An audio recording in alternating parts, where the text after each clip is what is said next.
New Zealand or Ireland? At a glance, they seem like twins separated at birth. Two gorgeous green islands known for their epic landscapes. But here's the secret, they're not the same. Peel back the layers and you'll find one is a budget traveler's dream, while the other offers a cultural vibe that's simply in a league of its own. Today, we're putting them head to head to see which one deserves your next trip. Alright, let's settle this once and for all. Two legendary green islands on opposite sides of the planet. But which one is truly the better vacation? In this showdown, we're breaking it all down across 5 crucial rounds: cost of travel, the landscape showdown, culture and vibe, adventure and activities, and finally, safety and ease of travel. We'll score each round, and at the end, one country will be crowned champion. So grab a seat, this is going to be a close one. First up, the big one. Which country is going to be friendlier to your bank account? It's a common question, and looking at the surface, their daily costs can seem pretty close. A mid-range traveler might spend somewhere in the ballpark of $130 to $170 per day in either country, depending on their style. But those averages don't tell the real story. The interesting part is how you spend that money. Let's get down to the most important travel metric of all, the price of a pint. In a classic Dublin pub, a pint can easily set you back €7 to €8, and a craft beer could push that even higher. In Auckland, you might find a similar pint for around $10 New Zealand to $14 New Zealand, which often works out to be a little cheaper. So, a small point to New Zealand, but it's close. What about food? When it comes to a cheap and cheerful meal out, the prices are often neck and neck, with a basic restaurant meal in either country hovering around the $15 to $20 mark. And if you plan on cooking for yourself, be warned. Both countries have pretty high grocery costs, so you won't find massive savings either way. The biggest difference maker is getting around. Here, Ireland has a clear advantage. It's a compact country. You can drive across it in a day, and the bus and train network between cities is efficient and affordable. You can find off-season car rental deals for as low as $35 a day, though typical prices are higher. New Zealand, on the other hand, is a beast. A car is pretty much essential, and daily rental rates often hover around the NZD 60 to 100 mark, going much higher in peak season.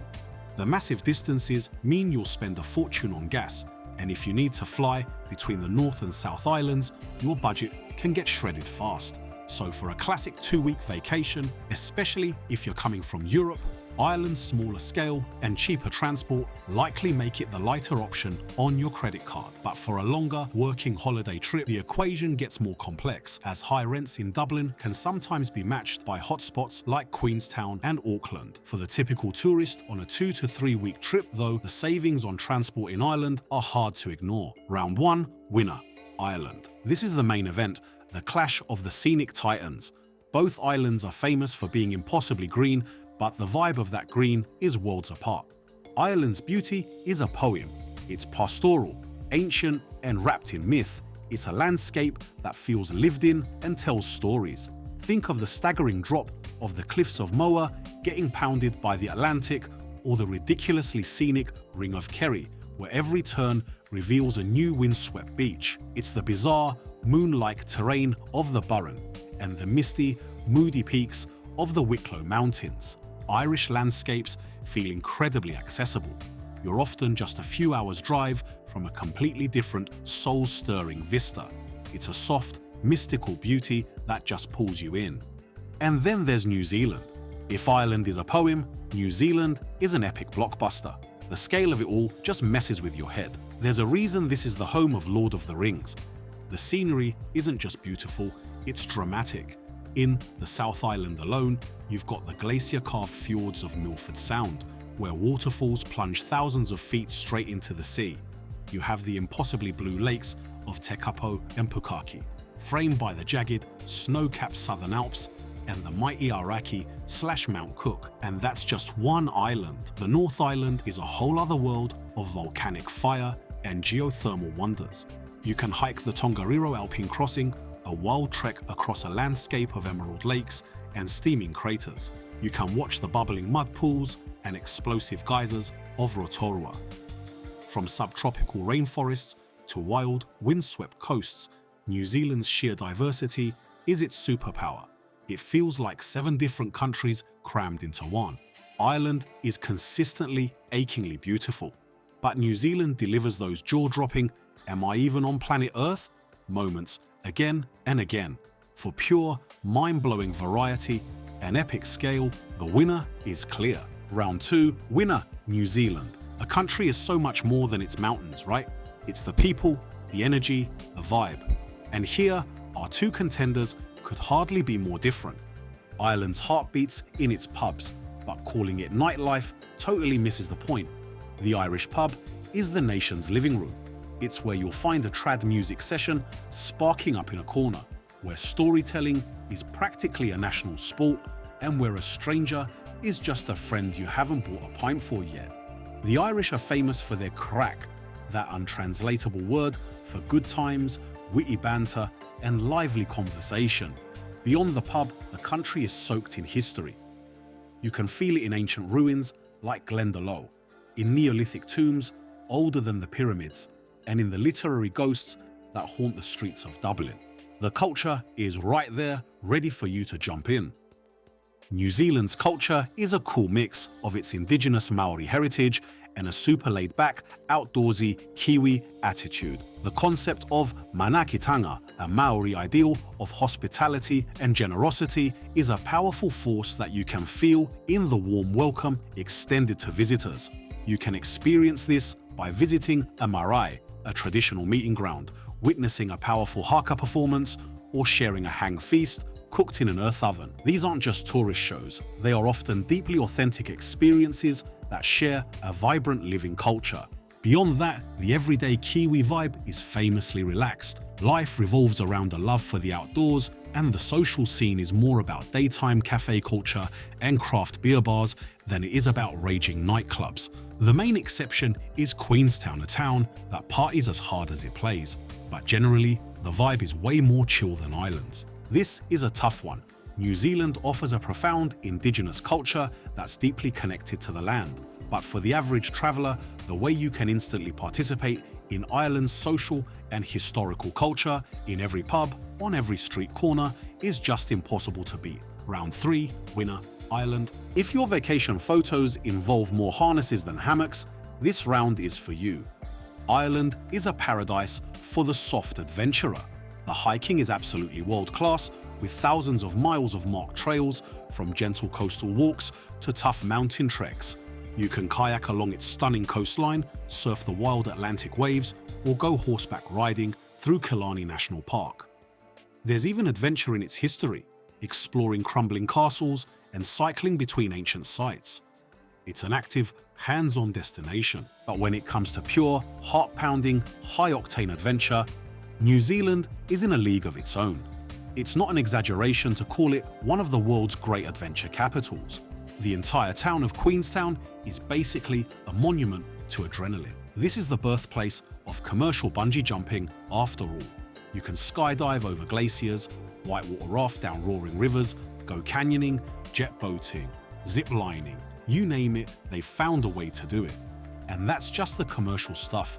The country's Great Walks are a series of legendary hiking trails through its most stunning and remote landscapes, from the fjords of the Milford Track to the golden beaches of the Abel Tasman Coast Track. In winter, the mountains around Queenstown and Wanaka offer incredible skiing. You can go blackwater rafting in the Waitomo Caves or hike on the Franz Josef Glacier itself. Ireland offers fantastic activities, but New Zealand built its entire identity around adventure. If you want to push your limits, there's simply no contest. Round 4. Winner, New Zealand. Our final round, the practical stuff. How safe are these places and how easy are they to get around? Let's start with the great news. You've picked 2 of the safest destinations on the planet. Both Ireland and New Zealand are considered exceptionally safe for all travelers and consistently rank among the world's most peaceful countries on the Global Peace Index. The main differences come from Mother Nature.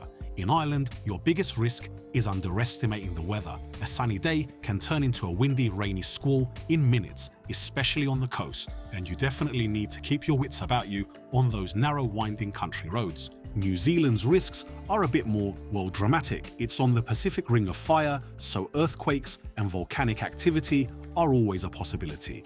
The weather in the mountains can change in a heartbeat, creating serious risks for unprepared hikers. And all those adventure sports come with their own risks, though the industry is incredibly well regulated. In terms of just getting around, Ireland's small size gives it an edge. You can base yourself in 1 or 2 cities and see a huge chunk of the country with day trips. New Zealand's larger size and the fact that it's 2 main islands means you have to plan your logistics more carefully. While it has a great network of buses and flights, moving around often involves a domestic flight or a long ferry ride, which adds a layer of complexity. While both countries are incredibly safe, Ireland's smaller size and less volatile natural environment make it just a little more straightforward for the average traveller to explore. Round 5, winner, Ireland. The scores are in. After 5 hard-fought rounds, with a final score of 3-2, our winner is Ireland. But hold on, don't book your ticket just yet, because the truth is, the better country completely depends on what you want from a trip. The scoreboard gives Ireland the win because of its great value, its deeply immersive and friendly culture, and how easy it is to explore. If you're looking for a trip filled with laughter, live music, deep history, and gorgeous, gentle landscapes that you can see without breaking the bank, go to Ireland. It's a country that wraps its arms around you and leaves your heart full. But if your soul is screaming for monumental nature and high adrenaline adventure, then New Zealand is calling your name. It might cost you more and take more planning, but the payoff is breathtaking. If you want to hike through landscapes that feel like another world, push your limits, and experience a unique outdoor culture, then you have to go to New Zealand. So, which green island is calling to you? The lyrical land of storytellers and scholars, or the epic realm of adventurers? Let us know in the comments which country you'd choose and why. We'd love to hear what you think, and if you enjoyed this travel showdown, make sure to subscribe for more deep dives into the world's greatest destinations. If you enjoyed this comparison and want to see more, check out my other video on Hong Kong versus Singapore over here.